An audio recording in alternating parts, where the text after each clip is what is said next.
Hey folks, John with Alternate Arms, your friend in less than lethal self-defense. All right guys, so yes, I am surrounded by an army of Scullys, and that army is only going to get greater because Scully is cool. But hey guys, so if you'll recall when we were out there at SHOT Show, we actually visited our friends over at Pepperball. Now, this was a little different than what I had kind of expected. We had interviewed last year at Pepperball, and that video is actually still up. And you can take a look at it, and we got some really good feedback, and then nothing kind of happened throughout the year. But this time, I think things are going to be a little bit different, guys. I'm actually in contact with the person that I spoke to at Pepperball, and at the very end of this video, where we did the interview, you can see her standing behind me. She's actually like a director of marketing or something like that for Pepperball, so I'm pretty sure we're going to be getting some products in here for the channel so we can head-to-head them against some of the big boys.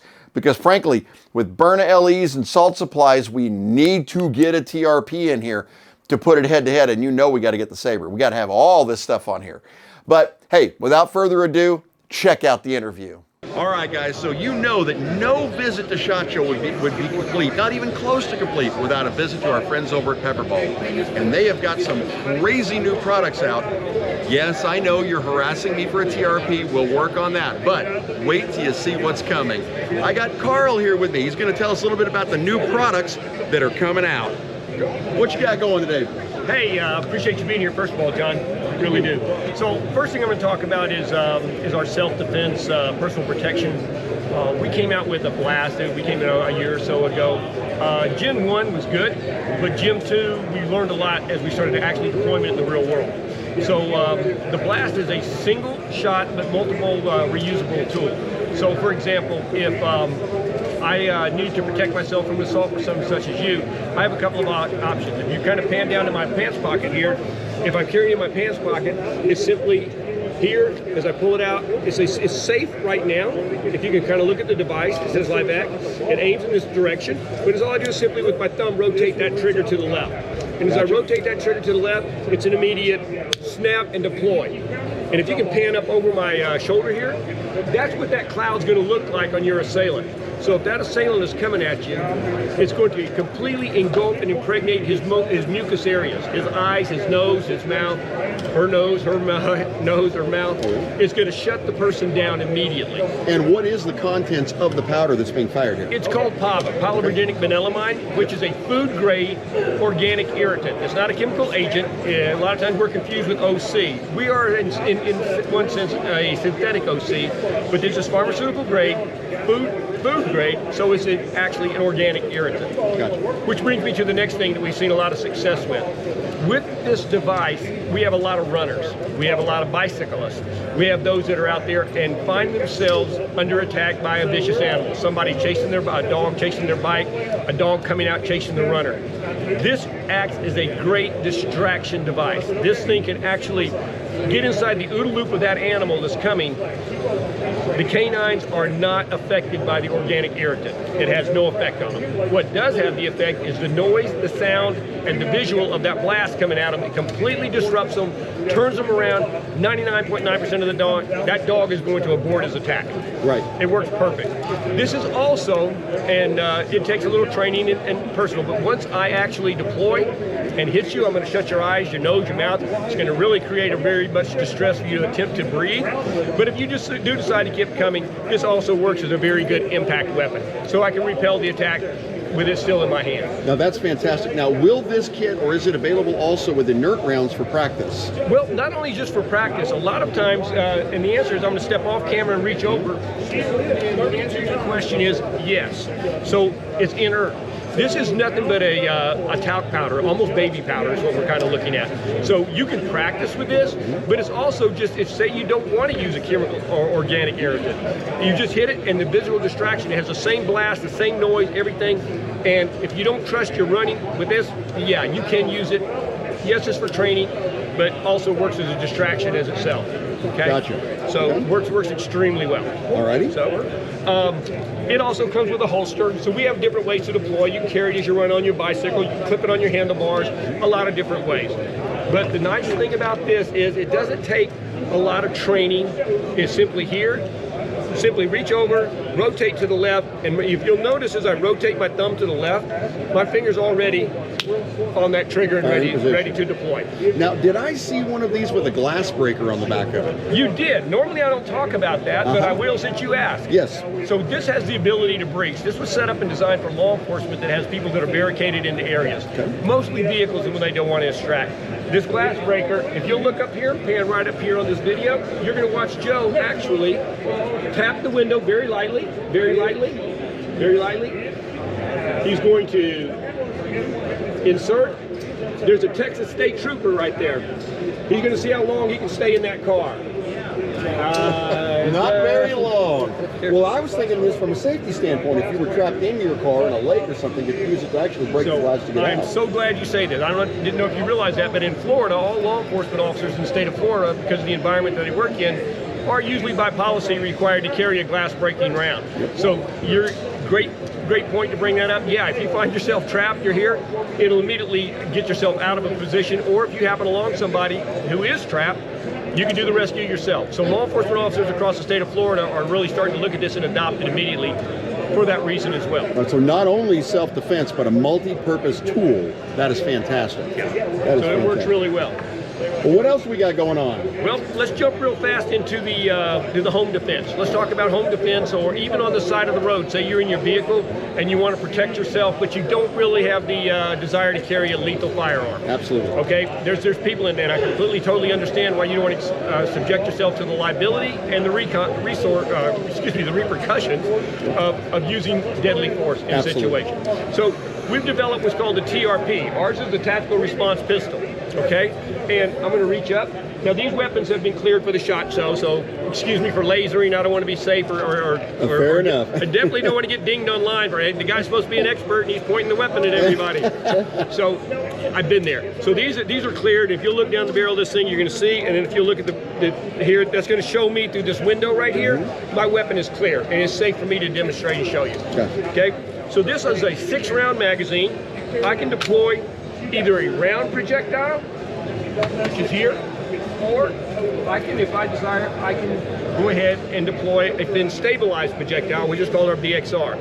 The advantage over the BXR is I get a little bit more stability at range, and it weighs about 0.4 grams more than the round projectile, and which is going to give me a little stronger and a little heavier kinetic impact energy. So if somebody's wearing thick clothing, and you want to hit them a little harder, you're going to get a little bit more stability at range, and you're going to be able to hit just a tiny bit harder than the round projectile. However, both will effectively function and rotate through that 6-round mag pretty quick. And that's huge. That's huge. But let me show you what's really huge. All right. Okay.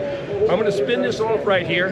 And now this was the new function that was introduced specifically for this one, correct? Absolutely. The original magazines had the C02 cartridge built into the actual magazine. Exactly, which gave it a tactical disadvantage during stressful situations. We recognize that when adrenaline is at its highest, we lose our dexterity, our ability to use our fingers, the ability to really concentrate on fine motor skills. So this gives us a little bit more of an option to what we can do. We go ahead and drop our standard 12-gram CO2 into the hole. We set it here, and now we load our weapon, and we put it by our nightstand. We put it in our glove box. We put it under our seat. Let's say, for example, now this weapon has been sitting here for 6 months, 8 months. A year from now, I perceive a threat. The weapon is just as ready to go a year from now as it is right now. And the reason for that is my CO2, okay, and my shelf life on my projectiles are well within the manufacturer's range. Absolutely. Okay? So the weapon, I see the threat, is all I do is, boom. Just a firm slap to the bottom. That's a slap puncture. It immediately charges my weapon and makes it ready for deployment. I point, 6 rounds, rapid fire, hit my target. Now, keep in mind, we've also introduced the green dot laser onto this. Notice you probably didn't even see it there. Yep.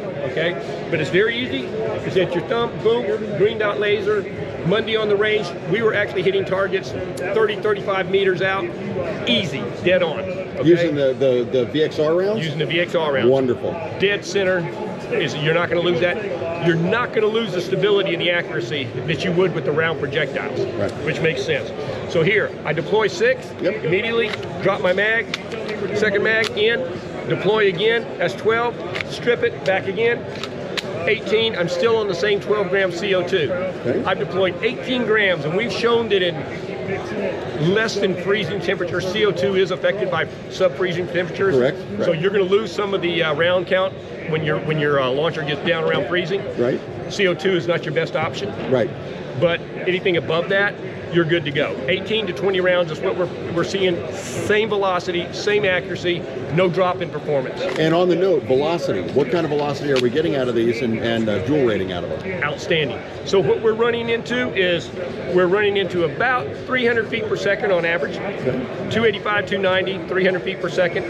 And we're hitting the human body at about 10 to 12 foot-pounds. 10 to 12, so you're talking about 20 joules, yes, give or take. Okay, yeah, gotcha. A little bit less, about 20 joules is about average. Okay. Yep. So yeah, so that's what we're doing. So and that remains consistent throughout multiple? Right across it. From the time you pull your first shot to the time you pull 18.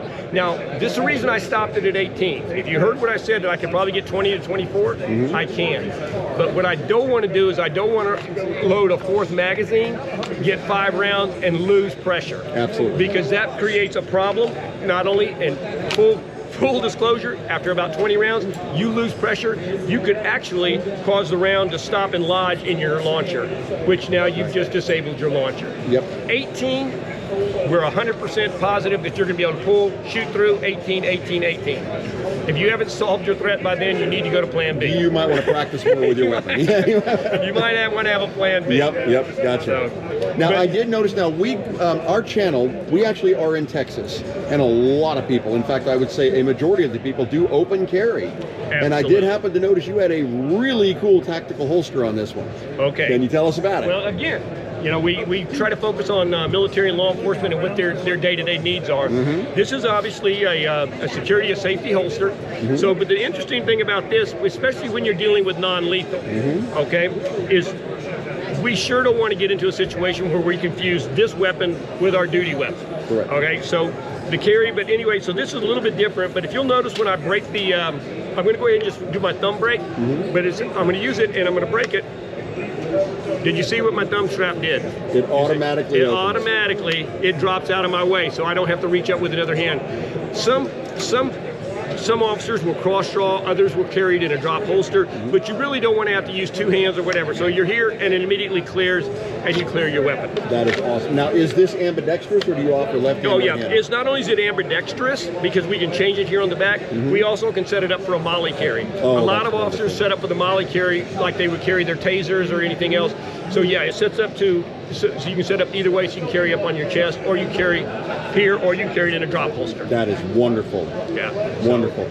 Yeah, this is I got to tell you guys, you've seen a lot of their products on the channel, and you've also seen that we have never had anything but success with their products on the channel, and now you know why. They know their product, they know what it'll do, they know how it'll perform, and they just know it works. And that is really what matters, guys. It really is. But hey, thank you again so much. I really appreciate it. Thank you for stopping by. Guys, this video is going to go up. I will get one of these on the channel for you, I guarantee, and we'll put it against the other guys, and I want you to see what these rounds will do to targets. It is amazing. It really is. So stay safe out there, guys. Now, I know what a lot of you guys are thinking. I know what you're thinking. Where have we seen the blast? And you have. You've actually seen something very, very similar to the blast. If you guys will recall, we had a video by our friends over at Pavashot, and they've got their what they call a stick shot. It is a lot like the blast. Now, there are some very, very serious construction differences. You can feel the difference in construction quality. And once we get a blast in here to test, we will do a head-to-head with a stick shot and a blast so we can actually see what those subtle differences are. And I don't think they're going to be quite as subtle as we're thinking, but we'll get to that. Now, As far as the TRP, guys, I am really excited about that launcher. I want to get one of those in here. They had redesigned the magazine, which we had been complaining about for years, so that they had a quick pierce on there instead of a twist. That was a huge improvement. But if you're getting the velocities out of those rounds that they're talking about and the accuracy, I'm going to have to see it with my own eyes. I will trust but verify. That is the way we're supposed to do things. But we're going to definitely be getting some of those in here, and as soon as we do, you better believe there's a head-to-head coming. So, the Scully list is going up. These are your 40% infills. You can shoot these, depending on the caliber. If you're going to fire a 43, I would suggest going 10 to 15% infill. If you're going to fire a 50 or a 68 caliber, you're going to want to go with one of these if you really want to shoot Scully. Now, I have a question for you. And only those who waited to the end will actually get to answer this question. In the comments down there, would you like me to sign the Scullys? I know that sounds kind of weird, but obviously it's still going to say Scully because they all say that when they go out. But is that something you guys think anybody would actually care about? I personally don't, but you know, whatever. So, all right, guys, have a fantastic weekend. There will be a video drop tomorrow, more than likely, unless something weird happens. It is raining, but I don't think it's going to be that weird. Have a great weekend, guys. Bye-bye.